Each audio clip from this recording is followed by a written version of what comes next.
it's that time of year again, 2021, and new coasters are about to open. The majority of the coasters were supposed to open last year in 2020, but because of how unlucky that year is, they've been all pushed back to 2021.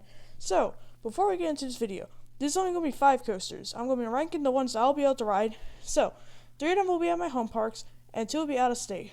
So, before we start this is my opinions, and you might have different opinions, but you will not be seeing any coasters from different parks. So just remember that when you're watching this video. So let's kick this list off.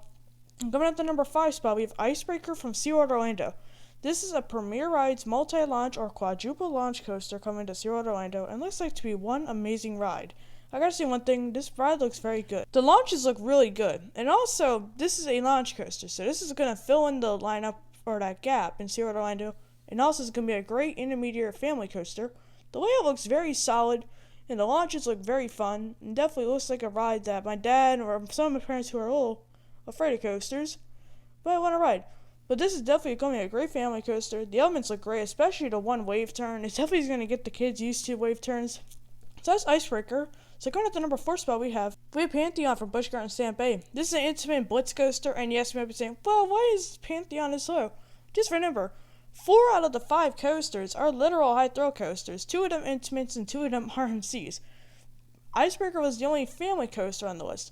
So, Intimates Pantheon looks amazing. It looks like it has some great airtime, some great elements, especially inspired by RMC, and looks like they have some amazing airtime. This definitely looks like it could be a top 10 coaster for me, or at least a top 15. I gotta say one thing, very impressed by it.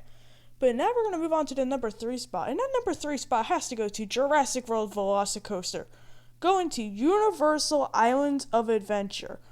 This is amazing looking. And people might be saying, oh, well, the pacing doesn't look that great. I will say that the pacing doesn't look great.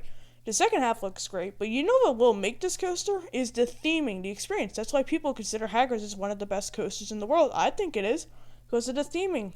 It's not about the thrill, pacing, or anything.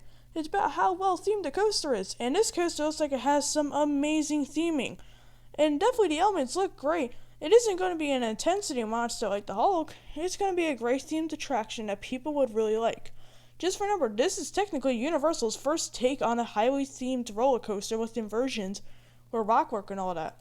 One of the highlights of the ride, I think, is that airtime hill into the Heartline roll, which that looks freaking insane. The first parts of the ride is going to be slow, but it's going to interact with rockwork and all that, and by animations and off-ride footage, it looks like it's amazing looking. It recently ran with test dummies, with human test dummies, and it freaking hauls through the second half. But coming at the number 2 spot, we have Jersey Devil from Six Flags Great Adventure, the new for 2021 RMC Raptor Coaster. Holy crap, guys. This thing just topped off a few days ago. On Monday, Jersey Devil topped off. This thing looks amazing. I personally am very excited.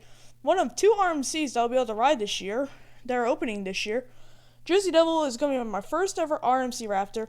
This will not be as compact as the other Raptors or like the prototypes. They will be about the more spread out, I'll have to say. It has some great inversions, a good dive loop, a 0G stall, a good turnaround. The 0G roll looks pretty gnarly.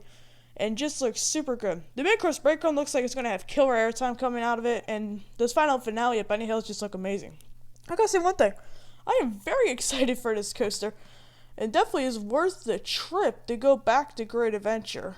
That is one thing. And I gotta say one thing, I think it's going to be a great ride. This is the perfect addition. Great Adventure needs this, and I'm just super excited for this. Going at the number 1 spot, no surprise, Iron Gwazi from Busch Gardens, Tampa Bay. New for 2021 RMC Hybrid Coaster. This is the park that is my main home park out of the many in Florida. This thing looks amazing. I cannot stress how much I am so excited for this coaster. The elements look insane. The drop looks insane. The outer bank turnaround looks insane. The death roll. You gotta talk about that. That thing looks insane. Everything on this ride's insane. Overbank turn. Wave turn. Wave turn's just mental. The 0G stall looks to be one of the weaker parts of the ride, but still at the stall. The finale isn't the best, but it looks like it's going to have some great ejector airtime.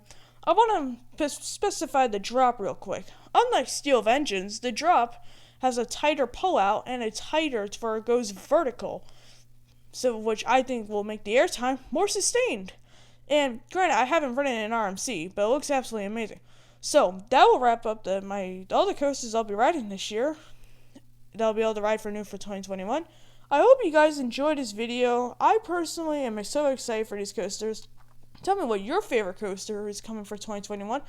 What do you think is the most anticipated coaster? I'll see you guys in the next video. Make sure you guys like, comment, subscribe. Tell me your thoughts on the video, and I'll see you guys in the next video. Have a great day, everybody, and bye.